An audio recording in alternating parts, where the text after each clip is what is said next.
Yo, what's up mga kamoto pits, no? Ngayon lilinis tayo ng air filter at titignan natin kung madumi. Papalitan na rin natin itong binili natin na genuine na air filter. Huwag kayo bibili ng aftermarket kasi magkakaproblema lang kayo sa throttle body nyo.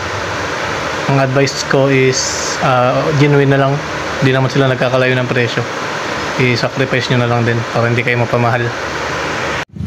Bali, kakailanganan natin itong Phillips screwdriver para tanggalin natin itong mga tornilyo na to.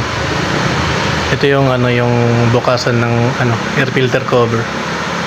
Ayan, i-unloose lang natin siya pa counterclockwise speed. Ayan, tanggalin natin lahat. Kung sobrang tigas, huwag nyo persahin kasi baka malustrid. Yan, dapat smooth lang yan. Tanggalin natin siya lahat. Yan, pati itong kabila. Luwagan natin lahat. Para sa tornilyong to, kailangan natin ng mas maliit na Phillips screw.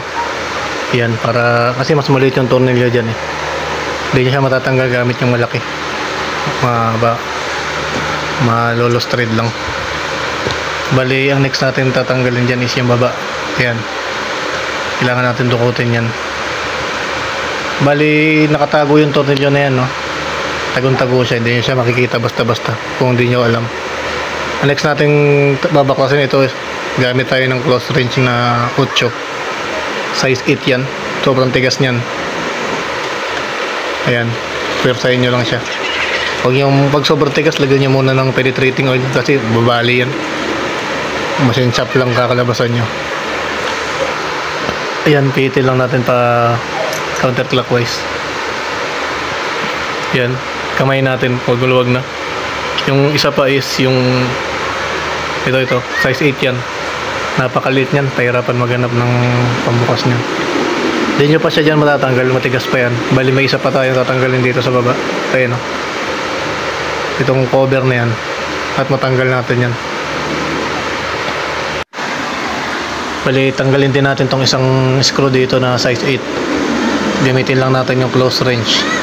Yan, dapat matanggal nyo to kasi may tornilyo pa tayong tatanggalin sa loob nyan. Medyo tricky yung pagkabaklas dito ng air filter cover ng ADB, no? Hindi katulad sa click na puro screw lang, wala kang gagamitin na size 8. Dito masyadong tricky to. Yan, i-unloose lang natin. And may tatanggalin pa tayong tornilyo sa loob. Dalawa yan sa baba. Ayan, no? Kung natatanaw nyo, kunin natin itong screwdriver. Ayun, dalawa yan. Sa dalawa. Ayun ang kadalasan nahirapan yung mga nagdi-DIY dahil sa mga natatagong tornilyo. May mga natatago talagang tornilyo tong ADB na to eh. Kaya pag di ka marunong, makakasira ka talaga ng pairings. Ayan. I-unloose lang natin siya lahat. So i-unloose din natin itong kabila.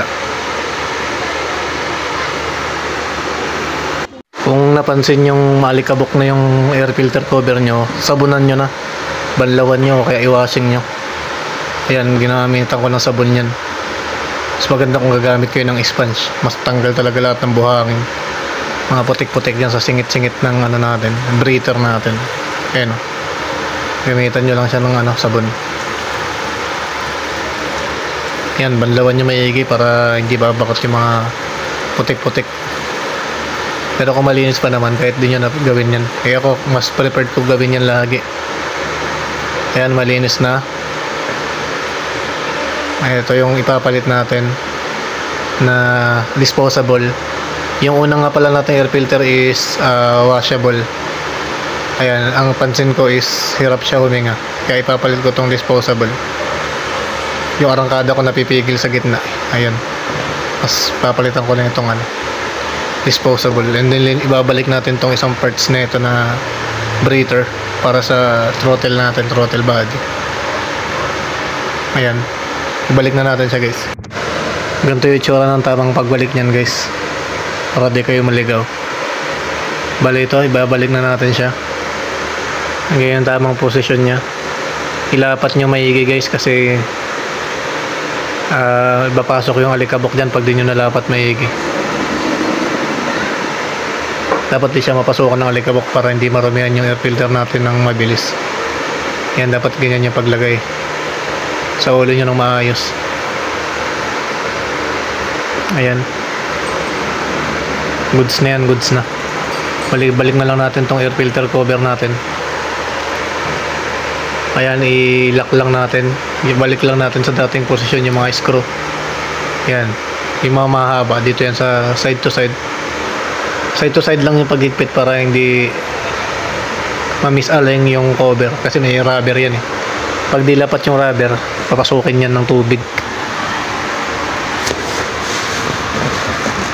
Ayan, huwag nyo na lang kalimutan mag-like and subscribe guys kung may natutunan kayo sa video natin. Solid yung ano. Thank you.